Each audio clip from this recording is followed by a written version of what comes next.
forget that tomorrow at 3 p.m. Eastern, we have a roster update where players will be upgraded and downgraded based on the attributes for the 3-week time period, as well as the entire MLB season so far, in addition to all of the content that we're going to be getting from season 2. In this video, I will give you an update on all the players that I told you to invest in, whether I believe they will get upgraded or not, or whether you should sell now or not as well. Do me a solid, hit that like button or subscribe button, notification bell, and check out the description. Christian Walker was the first person I gave you all. He's been hitting 378 against right-handers since April 20th and has an ISO of 333, which both are amazing. Versus left-handers, on the other hand, he is currently hitting 304 with an ISO of 478, which are both amazing as well. I could see a little bit of contact versus left being increased, definitely both power numbers being increased, and his contact versus right. My predicted overall for Christian Walker was an 81 overall at that time.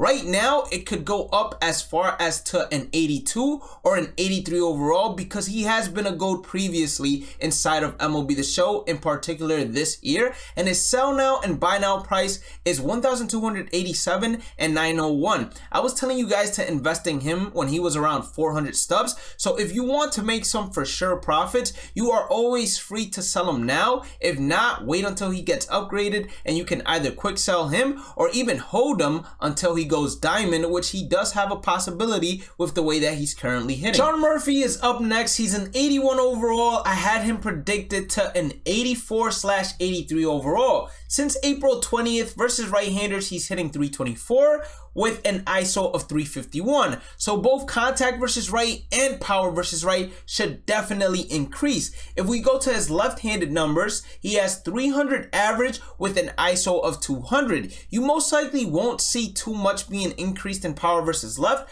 but contact versus left should also receive an increase. He is, to me, one of the best candidates to invest in to go diamond because his defense is already so good as a catcher. He's selling for 2K and 1.7K. This might be the lowest you ever see him at, so if you will want to hold on to him until he goes diamond, now might be the time to invest. But if you got on the hype train early when I went ahead and made the video, then you can make some guaranteed profits, or you can hold until Friday because maybe SDS is kind enough to boost him all the way up from an 81 to an 85, although unlikely. I still see him going up to an 84 overall. Gandi Diaz is a 78 overall that I predicted to either go up to an 81 or an 80 overall. He's only had 4 plate appearances versus lefties and he has not gotten a hit, so he most likely won't have anything affected versus left except for his contact versus left, which will most likely get decreased. Versus right-handers, on the other hand, he's hitting 377 in terms of average with an ISO of 213, which is also really good. It is way above average, so I can see his power versus right getting an increase,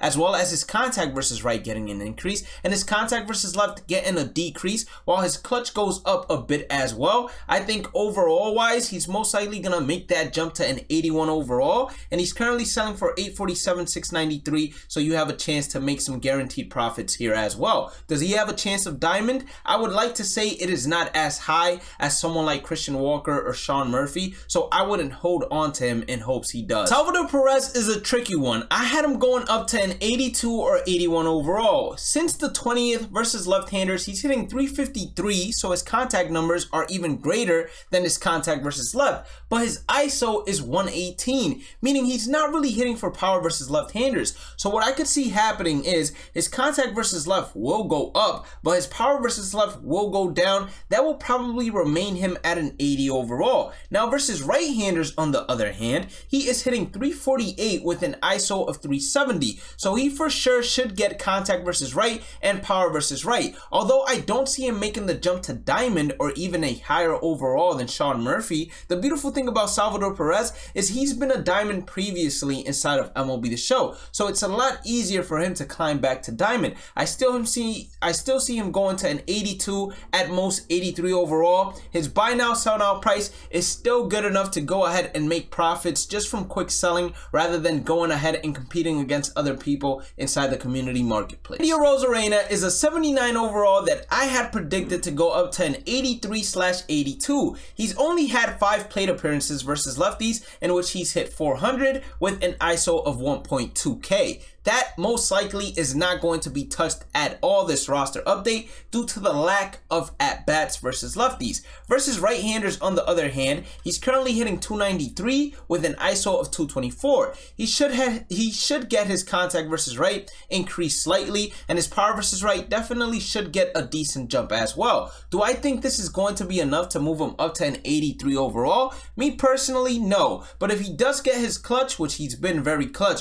also increase, it might just be enough to move him up to an 83 overall. What I would do right now is I would take the for sure profits of Randy Arozarena by his buy now or sell now price and sell off the cards that I got, because I don't think it's as guaranteed for him to go diamond as many people think, because his defense does not help him out at all. So the only way he could really go diamond is if in the middle of the season they go ahead and also upgrade the defense of his, which is what they do with players that have been playing above average when it comes to defense. Where did we go wrong with Brandon Drury? Brandon Drury versus right-handers since the 20th has been hitting 222 with an ISO of 400. So his contact versus right definitely is not going up, but his power versus right should go up without a problem. Versus left-handers, on the other hand, he's hitting 308 and has an ISO of 269, both which are pretty good. He should see slightly some contact versus left and maybe slightly some power versus left.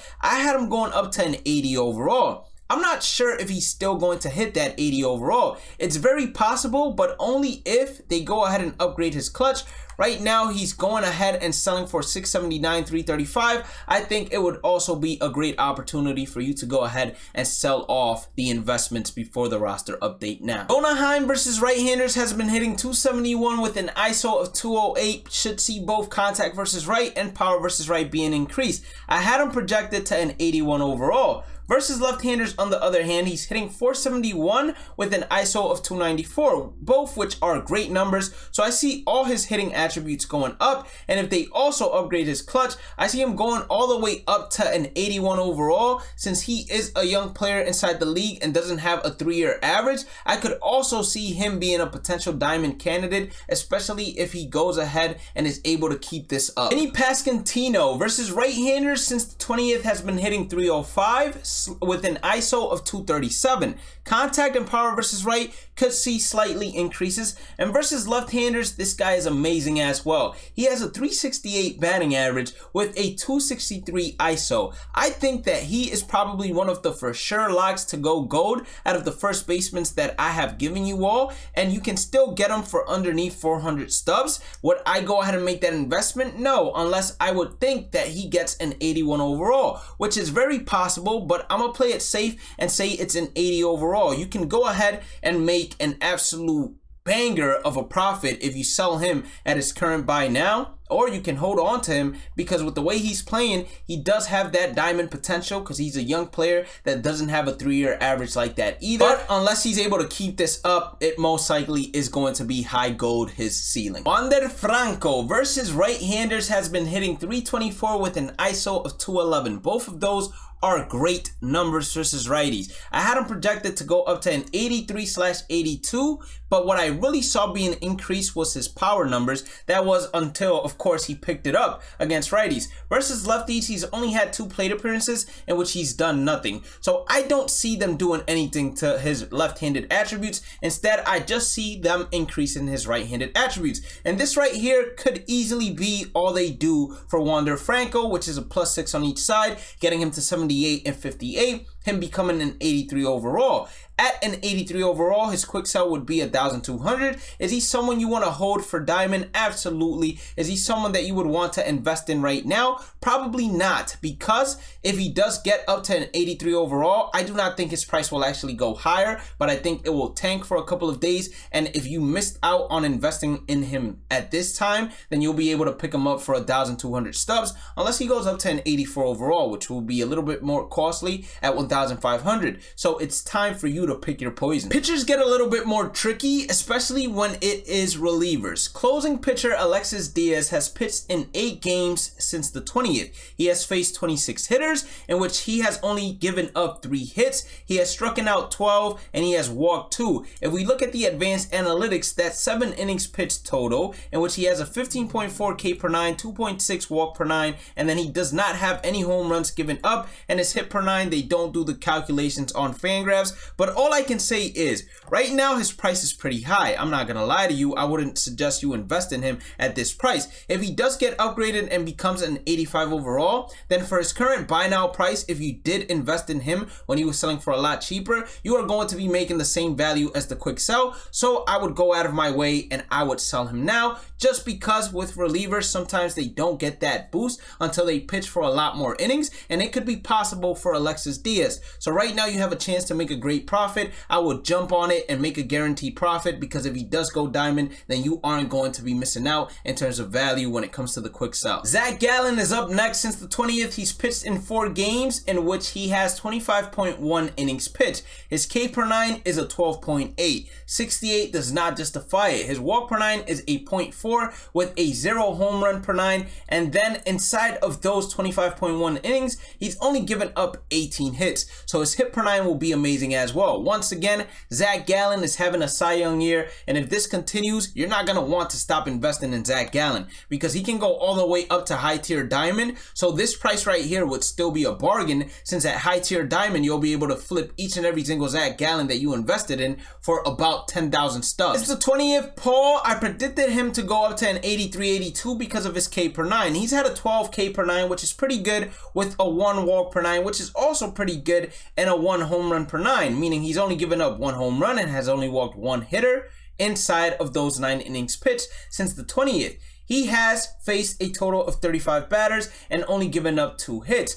The numbers look good. I just don't know if it is good enough for him to get up to that 83 overall, 82 overall that I predicted. So despite him being a good investment, what I would do is I wouldn't sell him off necessarily, but I'd continue on investing in him, because I do believe that he has a great chance to over time go up to a high gold, if not diamond. David Robertson for the New York Mets has 6 innings pitched since the 20th. I think that's what's gonna hurt him the most, I'll be honest with you all. Inside those 6 innings pitched, he's only given up 3 hits. He has a 15 K per 9 and a 4.5 walk per 9. So the walk per 9s ain't really helping him too much, and then he has not given up a home run. I think that he still is, for the price he is currently at, a good investment for gold, but I wouldn't go out of my way to buy him at the price that he's currently at, because he only has 6 innings pitched. It seems like he is not a lock to go gold, and not someone that I feel too comfortable about. So instead, I would sell him at his buy now, sell now price, in hopes that when Friday comes,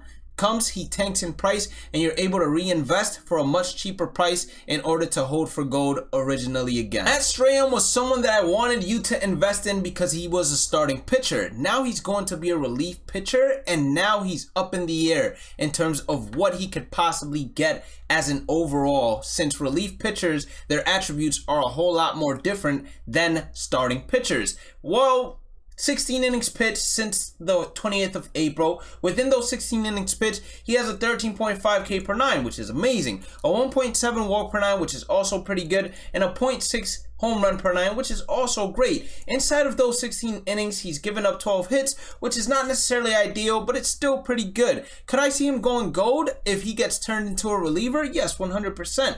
But I think it's a little bit more difficult to go ahead and guess. So maybe selling him for the buy now price would be good. I would definitely not sell him for the sell now price. And if you invested in a ton of his, then I would just hold on to him and see how he does as a reliever. And then from there, make my decision on whether or not I would like to sell off or go ahead and hold until go. With that being said, I hope you enjoyed the recap. Please make sure to hit that like button or subscribe button. Turn on the channel notifications. Go ahead and check out the description. We might have something that you like. Have a blessed day and night. Stay positive, stay safe, stay blessed. And I will catch you all in the next one. Peace out.